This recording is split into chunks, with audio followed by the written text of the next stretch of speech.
So yeah, for those who don't know me, I'm Patrick. I've had ME/CFS for 5 years. The first half of that time, I was, more severely affected, kind of housebound for the most part. The last couple of 2.5 years, I've been more functional, but still capable of being taken down when I crash. So today I'm talking about microclots. This is an exciting development in ME/CFS and long COVID research. It seems that it's not the root cause of ME, but it is an important secondary dysfunction that can explain a lot of the symptoms, or be a contributing factor to a lot of the symptoms.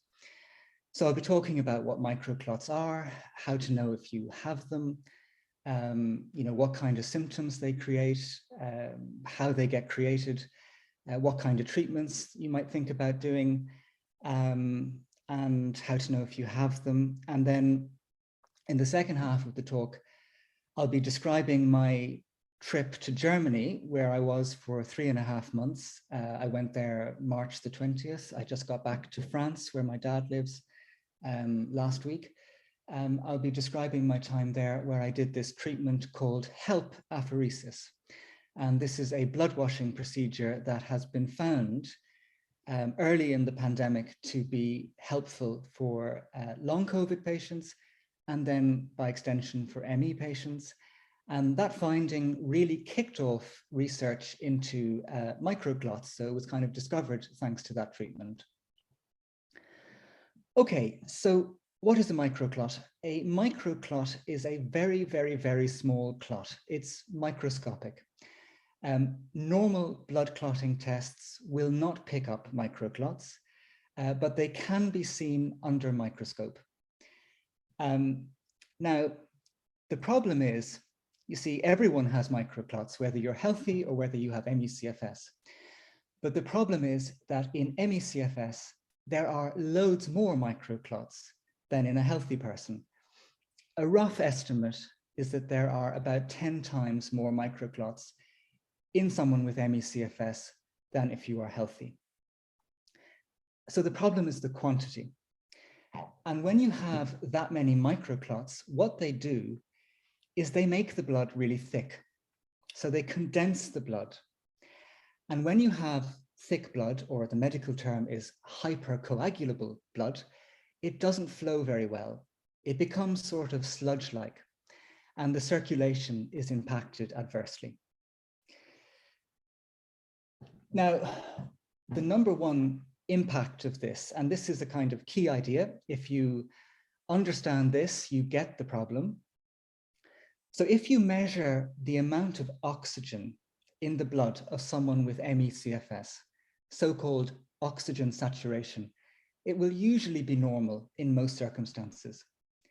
So the microclots aren't affecting the presence of oxygen.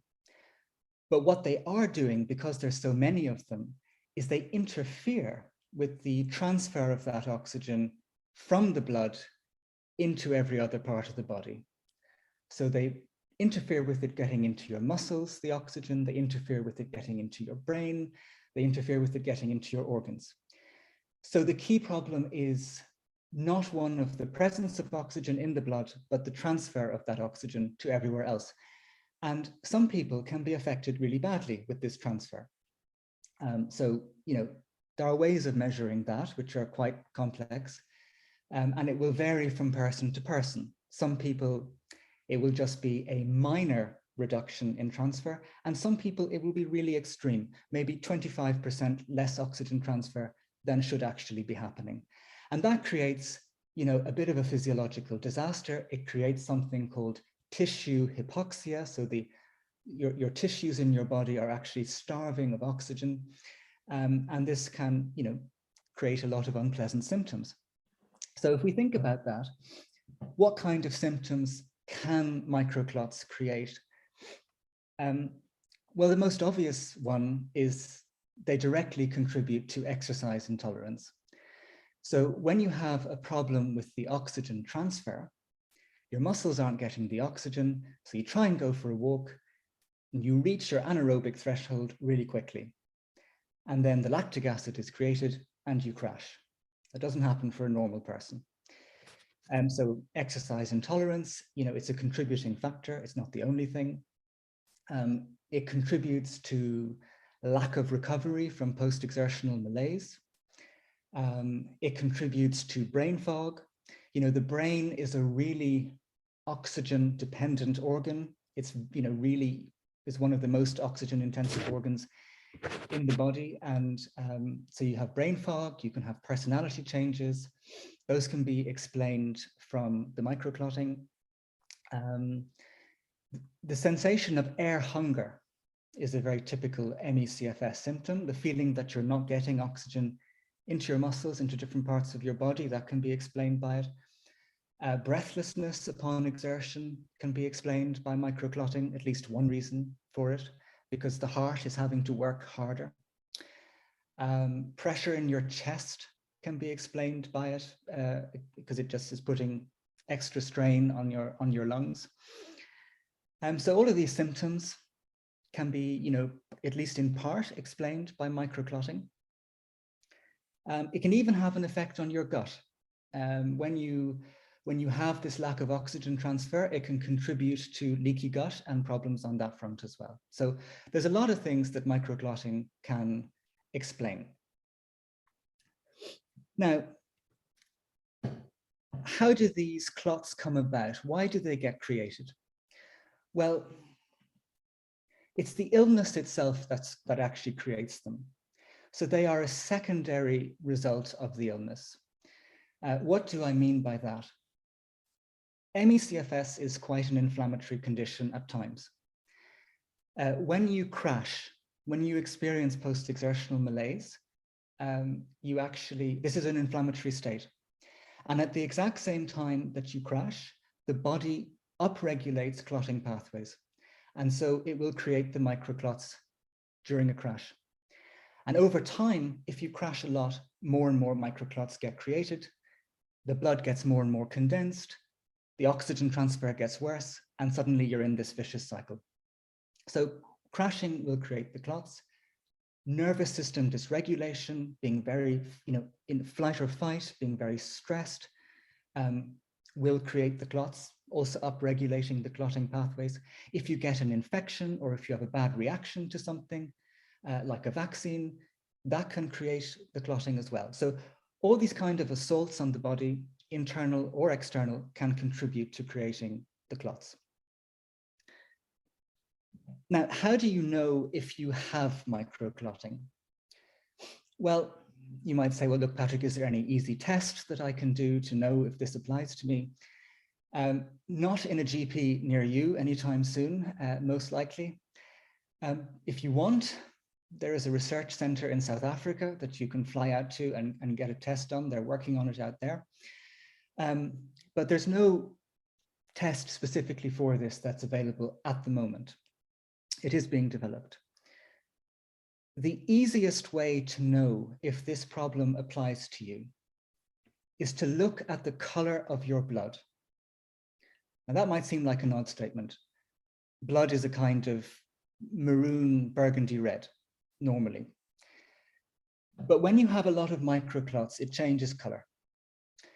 Now I'm specifically talking about if you are going to your GP and they're doing a blood test from your arm and the blood in a test tube. I'm talking about the color of the blood in a test tube in that context, because blood can be different shades of red depending from where you take it from and where it ends up.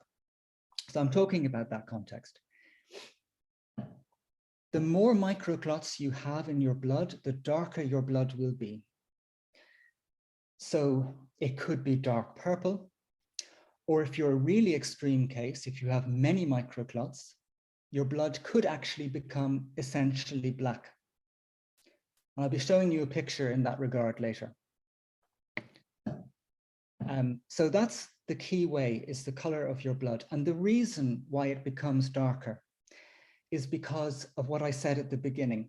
The microclots are condensing the blood. They're making it thicker. And when you condense anything, it becomes darker. Just like urine, when it's more condensed, it's darker. It's the same with blood. So that is the #1 way that you can tell how badly this problem affects you. And it does operate on a spectrum with people. If you have ME/CFS or long COVID, it's highly likely this problem applies to you. The question is, to what extent? So how do you treat microclots? Let's say you don't want to come to Germany, you don't want to do HELP apheresis treatment for whatever reason. How can you actually treat microclotting? Well, the first thing, and it's kind of good news about this, is that just as the illness can create the microclots, so too can your body get rid of them. So your body is a kind of mopping up machine. It will want to work to break down these clots itself. So if someone never ever crashes for a very, very, very long time, and they keep their nervous system regulated, and they're kind of lucky, they don't have other kind of terrible things happen to them, over a longer period of time, it is feasible that the body will remove the clots itself. It's not guaranteed. Some people, I personally think, might be in such an extreme situation with how thick their blood has become that it might be very hard for their body to actually achieve that. But in principle, it's possible. But otherwise, there are some supplements and there are some medications that people are talking about. And I've just pasted them into the chat so that people can have a record of what those supplements and medications are. And I'll just talk about them now. So the supplements that people are talking about are nattokinase, serrapeptase, and lumbrokinase. So these are actually recommended by researchers who are working on this. The team in South Africa who's kind of pioneering a lot of the research into this is actually doing a study at the moment to work out exactly how effective these supplements are at removing the microclots in the blood of long COVID and ME patients. But if you look online, a lot of people, on Twitter and so on, are giving anecdotal stories that these particular supplements are helpful for them. They all have the capacity to prevent clots from forming. They all have blood thinning capabilities. They all have the capacity to remove clots that have already been created. So a lot of people are reporting success with those. Obviously, it varies from person to person. They don't agree with everyone. But generally speaking, those are the supplements that people talk about. Then there are medications. So this is a really interesting thing. Doctors always say there's nothing you can do for ME patients, but the researchers are suggesting a new kind of treatment that is proving beneficial for some long COVID and ME sufferers. And they're terming it triple anticoagulant therapy. So that means 3 anticoagulant drugs. So you think about the situation, you have this really thick blood, this hypercoagulable blood, and so they're using blood thinners to combat this. So the 3 drugs they use are apixaban, also known as Eliquis, low-dose aspirin, baby aspirin, and a drug called clopidogrel, or clopid, I don't know how to pronounce it, but anyway. So those 3 drugs they use together at once. And the idea behind the treatment is that you use these drugs for 2 to 4 months, and then ideally that's it. And none of these drugs will break down microclots, but they will prevent the clots from being formed in the first place. So the idea of the treatment is you take these 3 drugs for, let's say, 3 months, they prevent clots from happening, and then over that time, the body breaks down and gets rid of the clots that are already there. So you're preventing the supply of clots, and then the body does the rest. And that's the idea behind the treatment. And so there was a really interesting study in the last few months from the South African group looking at 91 long COVID patients who followed this treatment, and they did really well. People got a lot better with key symptoms about breathlessness, post-exertional malaise. Some people were profoundly better after the treatment. So it is exciting.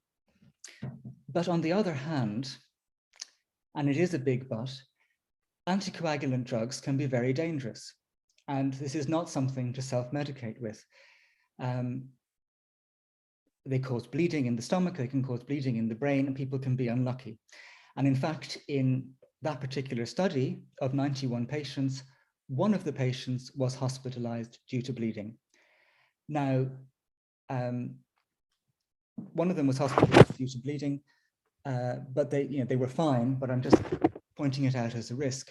And I have personally come across a story online of another patient who was on these 3 drugs, possibly at too high a dose, but they almost died from bleeding, and they were hospitalized, and they were told that if they were 30 minutes later to hospital, they would have died. So this is a treatment that requires very careful supervision by someone who is familiar with the problem in ME/CFS.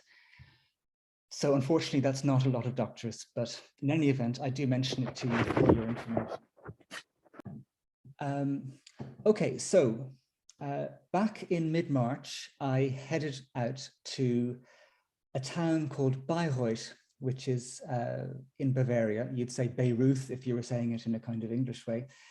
It's a small town, and I had kind of reached the end of my tether back at the end of February. I had a bad crash, and I'd been aware of HELP apheresis for a while.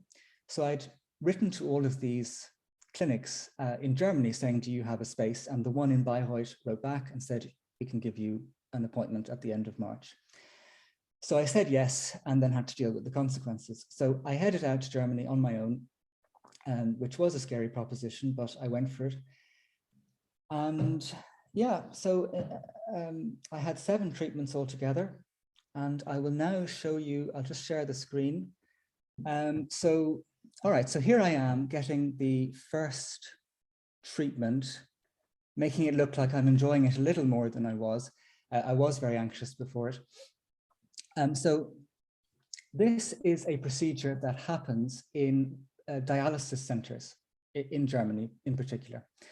It has a long history, about 4 decades, of treating people with severe heart issues. That's the primary function of the treatment.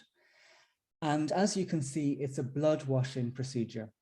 So the blood is getting taken out of my right arm. It's going into this rather elaborate filter, and there it's getting washed, and it's coming back in to my left arm. So it's all happening in a kind of loop.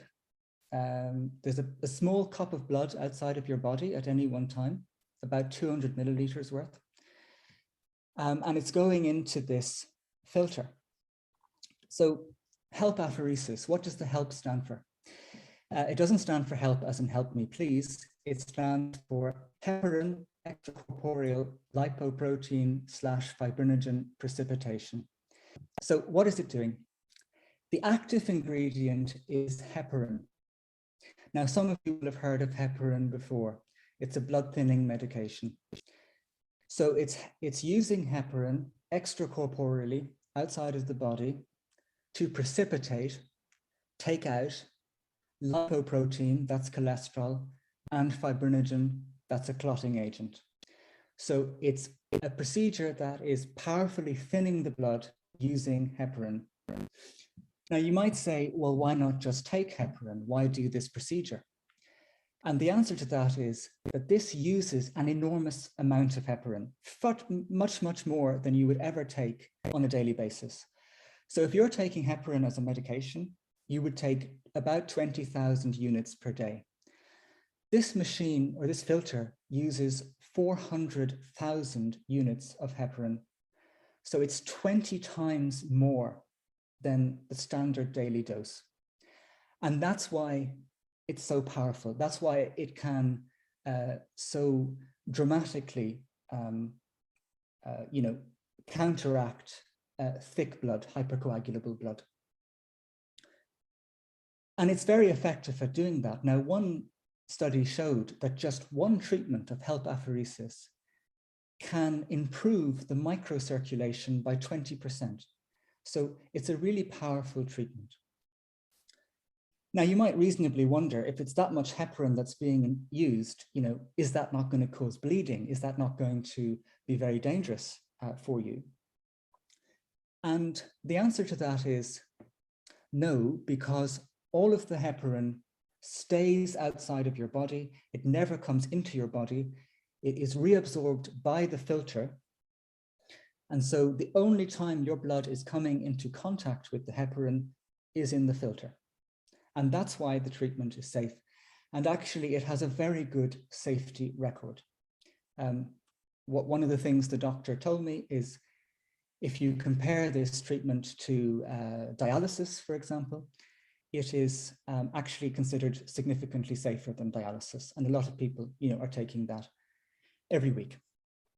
So it has a good safety record. Now, the caveat to that is if you have ME/CFS, it will wipe you out. And, it's not uncommon, although it's not absolutely the case, but it's not uncommon that ME and long COVID patients will have some kind of crash response after the first 2 or 3 treatments. But in general, it is considered to be a very safe treatment. So I'll now show you a picture of the filter itself. Just to reiterate, I hope people can understand the main point, the rationale for this treatment. You have the blood full of microclots. You're going to a procedure that's using heparin. The heparin is taking out the microclots. It's removing them, and it is removing the clotting factors that create the microclots. That's the rationale. Okay, so in this picture here, you can see the filter. Now, this is the filter at the end of my second treatment. And one of the kind of neat things about the procedure is you can actually see the microclots building up in the filter. And so you know exactly how bad your situation is. You know, also you have a good indication of when you can stop the treatment, because there will be less clots in the filter at the end of a procedure. So in this case, the filter in question is this orange one in the center. And what you can see from the kind of bottom third is there starts to develop this white dark sludge. And at the very bottom, it's much clearer. So I hope people can see that. And that white dark sludge those are the microclots. So in this case, this is the end of treatment 2. I had all of those things in my blood causing mischief, and you can see them then removed, at the end. So as I said, I had 7 treatments altogether. I had the treatments over about 70 days. And for me, the experience was, I think, medically important. I will describe why I think that later. But overall, I'm very glad that I took the risk to come and have the treatments. I experienced various positives, and actually within 45 minutes of the first treatment starting, I felt a difference in my body. And that difference was that I actually felt blood getting into parts of my body that it had not been getting into for a long time. So as the blood was becoming less thick and able to flow better, it was suddenly getting into parts of the microcirculation. These are the peripheral parts of your blood circulation. So the blood was starting to seep in there for the first time in a long time. So I got these feelings of warmth, these kind of waves of relaxing feeling as the blood was getting in different places. So that was within 45 minutes. And for the first 4 or 5 treatments, I experienced that same phenomenon. If I look at the treatments as a whole, I would say that I have improved about 25% from the 7 treatments altogether, like a full 25%. My body is significantly lighter. It's easier to get around. I used to have a pressure in my chest a lot of the time, which is completely gone. I'm cognitively sharper. I sleep better. Sleep has been a real issue for me with ME/CFS. I still have problems with it, but it is better than it was. My circulation is better. So, I have color in my face again. My body is much warmer to the touch than it was before. And in general, I just say that my body feels like it's working better.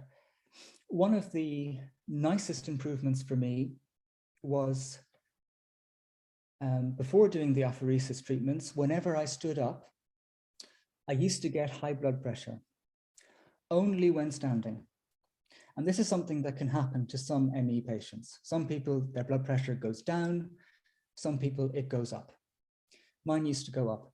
And after 2 HELP apheresis treatments, my standing blood pressure became normal.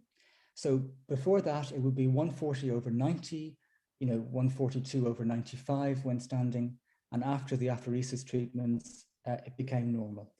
So that was a really nice change. And I'd had that for 4 years.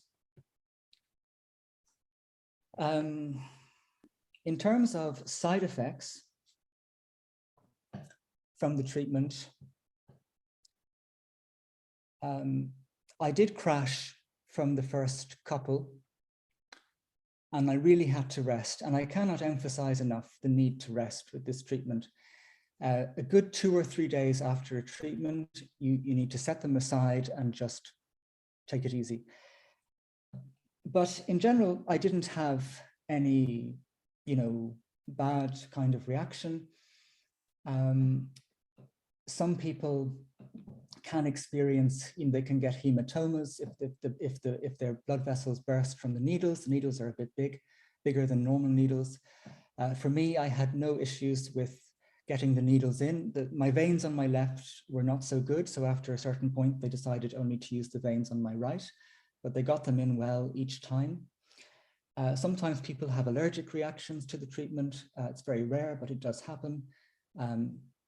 It didn't happen for me. So I didn't have any issues on that side of things. I'm going to show you now another few pictures that will give you a real sense of the power of the treatment, and also what I was talking about earlier, vis-a-vis the color of the blood and how it becomes darker when you have this problem. So get prepared to see something you may not have seen before. I'm about to show you my blood before the treatment started. So here we go. Here is my black blood. So my situation was quite critical in terms of the clotting. And what the nurses told me and what the doctor told me is they always see patients with darker blood if they have ME CFS or long COVID, but they never saw it quite this dark. And I also sent this image to a professor who's in South Africa, who's working on all of this. And she also wrote to me saying she'd not seen blood this dark either. So I think my situation was particularly bad.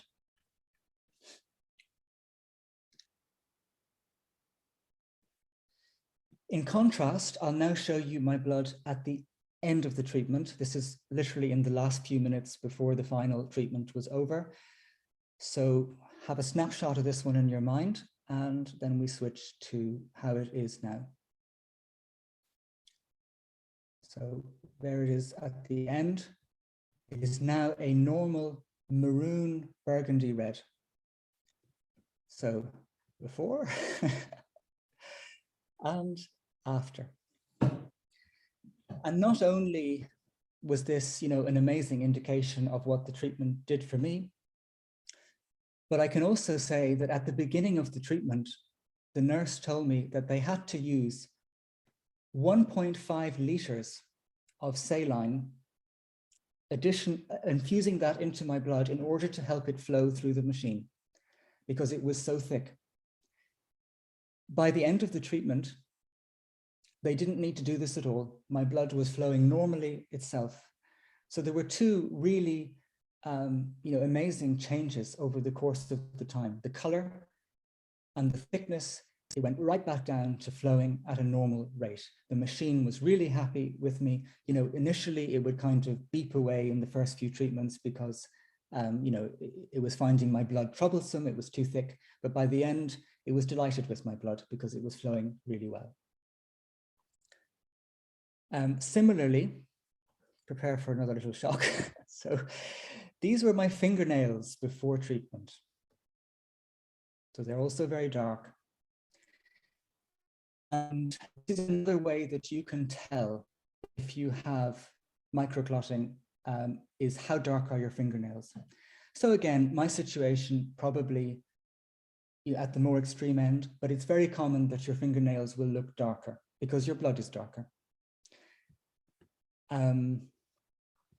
Then at the end of the treatment, my fingernails had become a normal kind of pink, which is what you would hope.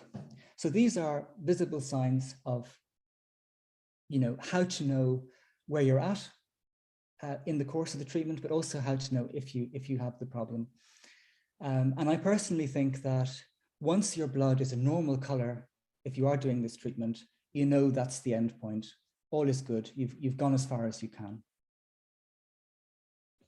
What I will also say is, with my experience in Bayreuth, I was very happy with the medical treatment. The nurse, Lisa, the head nurse, she's really good at her job. She never had any issues getting the needles in. She had a very nice manner. I was extremely nervous with the first treatment.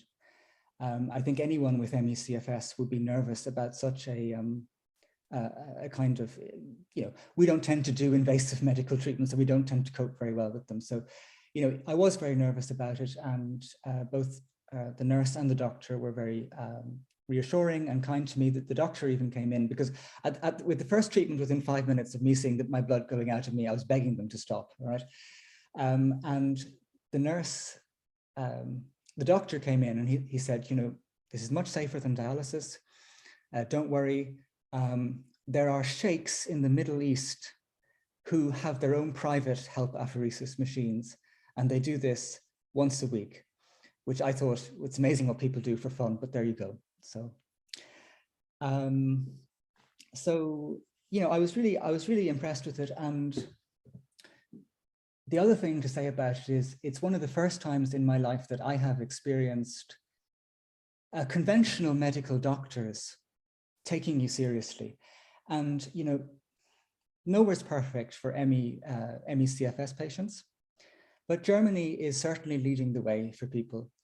And, they have all of these HELP apheresis clinics, and I'll tell you more about that in a moment. But they also are leading the way in autoimmune problems in ME/CFS. So you can also get a test done, and I got this test done for autoantibodies, and they came back positive, actually. I had all of the autoantibody markers. But I decided, and they have a treatment for that, but I decided I'd had enough of treatments for the time being. So it is nice to have the experience of a doctor coming in and taking you seriously and explaining what they think is going on in ME/CFS. And even if they only know about one part of it, it's still a really nice change. Okay. So I should have mentioned earlier, and I'm sorry that I didn't, I meant to say it earlier in the talk. Where can you get this treatment done, and how much does it cost? I'm afraid I'm leaving the bad news for the end. So in terms of clinics, there are about 15 clinics in Germany that offer this treatment. They're all dialysis centers. And 14 of those, their main function is dialysis. So they might have 1 or 2 HELP apheresis machines. So it's not their priority. But the full list of these is in the email that Declan sent out. So you can go there and you can, you can contact these clinics if you're interested. There is one clinic in Germany that's opening soon in a town called Bad Aibling, which will be specific for long COVID and ME patients. It will be just lots of HELP apheresis machines, and it'll be the main kind of function of it. There's also a clinic in Cyprus about which there are variable reports. Some people think it's wonderful, some people had some concerns. And there is a clinic in Switzerland, which, it being in Switzerland, is the most expensive of the lot. So in terms of prices, and I'm sorry to leave the bad news to the end, but the treatment is very expensive. And this is not because the clinics are trying to make money out of the sick. It's because the filter that is used is single use, and it costs the clinic a lot to buy. So for the clinic to buy a filter, it costs €1,000. And what they charge the patient then is €1,400 per treatment.